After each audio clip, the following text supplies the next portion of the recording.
Selamat datang saudara-saudari. Hari ini kita mau mendengar Esther bab kedua. Esther menjadi permaisuri. Sebagai seorang umum, bukan kerabat raja.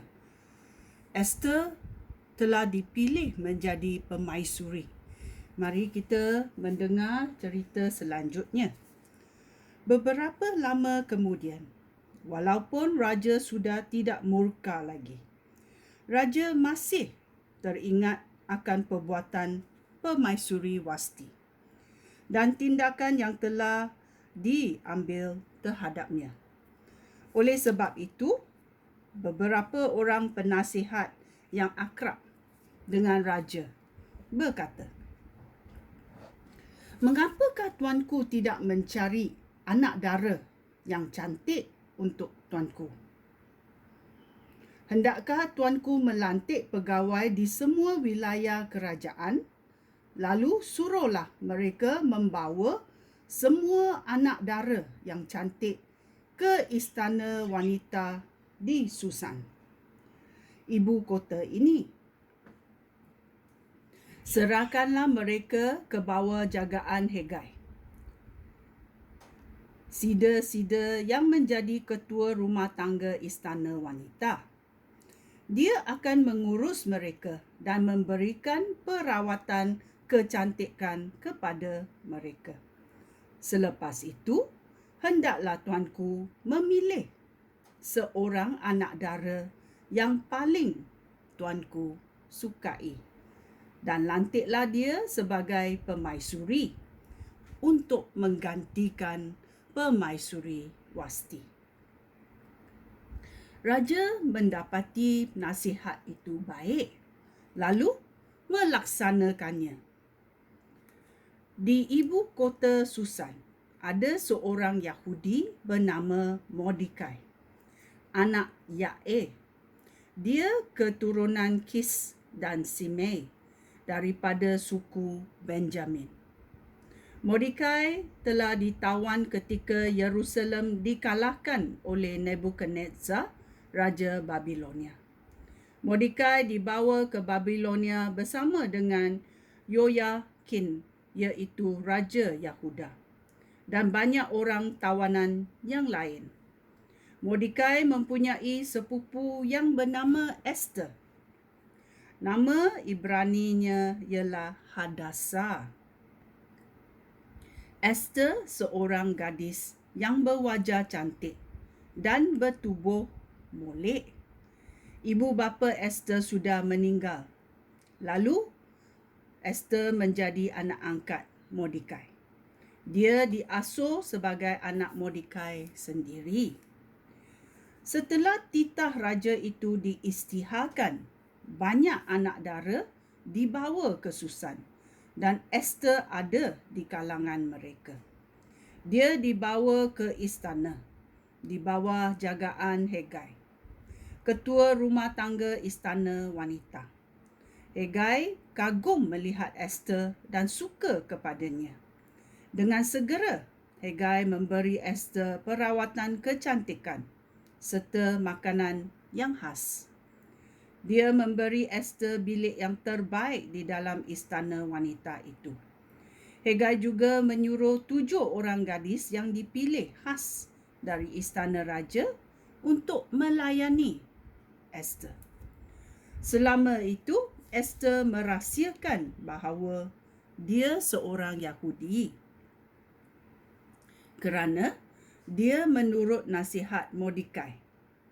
Tiap-tiap hari, Mordekai berjalan-jalan di halaman bahagian depan istana wanita itu untuk mengetahui bagaimana keadaan Esther dan apa akan berlaku kepadanya. Jangka masa rawatan kecantikan biasanya berlangsung selama 1 tahun, 6 bulan dengan minyak muar dan 6 bulan lagi dengan minyak wangi-wangian yang lain. Selepas itu, tiap-tiap anak dara itu bergilir-gilir dihadapkan kepada Raja Ahasveros. Pada masa seorang anak dara keluar dari istana wanita untuk menghadap raja. Dia dibenarkan memakai apa saja yang dikendakinya. Anak dara itu dibawa ke istana raja pada petang hari.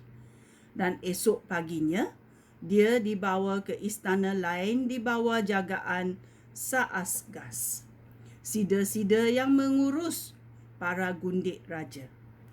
Anak dara itu tidak akan menghadap raja lagi kecuali raja menghendakinya dan memanggil dia dengan menyebut namanya. Kemudian, tibalah giliran Esther untuk menghadap raja. Esther ialah anak Abihail dan sepupu Mordekai yang sudah memeliharanya seperti anaknya sendiri. Esther dikagumi oleh setiap orang yang melihatnya. Apabila giliran Esther tiba, Esther berpakaian menurut petunjuk dan nasihat Hegai, sida-sida yang menjadi ketua istana wanita itu. Demikianlah pada tahun ke-7 pemerintahan Raja Ahasuerus pada bulan ke-10, iaitu bulan Tebet, Esther dibawa menghadap Raja Ahasuerus di istana. Esther menyenangkan hati dan membahagiakan raja lebih daripada semua anak dara yang lain. Oleh itu, dialah yang paling dicintai raja. Raja mengenakan mahkota kerajaan pada kepala Esther dan menjadikan dia permaisuri untuk menggantikan Vasti. Selepas itu, raja mengadakan jamuan besar untuk menghormati Esther, lalu menjemput semua pembesar dan pegawainya. Raja mengisytiharkan hari cuti bagi seluruh kerajaan dan membahagikan banyak sekali hadiah. Mordekai menyelamatkan raja. Ayat 19. Sementara itu, Mordekai telah diangkat oleh raja menjadi seorang pegawai negeri. Sehingga masa itu, Esther masih belum memberitahu sesiapa pun bahawa dia bangsa Yahudi. Mordekai melarang dia memberitahu sesiapa pun tentang bangsanya. Esther mentaati Mordekai seperti pada masa dia masih kanak-kanak dan diasuh oleh Mordekai. Pada suatu hari, ketika Mordekai bertugas di istana, Bigtan dan Teres, iaitu dua orang sida-sida yang mengawal pintu ke bilik-bilik raja, berasa sakit hati terhadap raja. Oleh itu, mereka bermuslihat untuk membunuh raja. Mordekai mengetahui muslihat mereka itu, lalu memberitahu permaisuri Esther. Dengan segera, permaisuri Esther memberitahu raja tentang apa yang diketahui oleh Mordekai.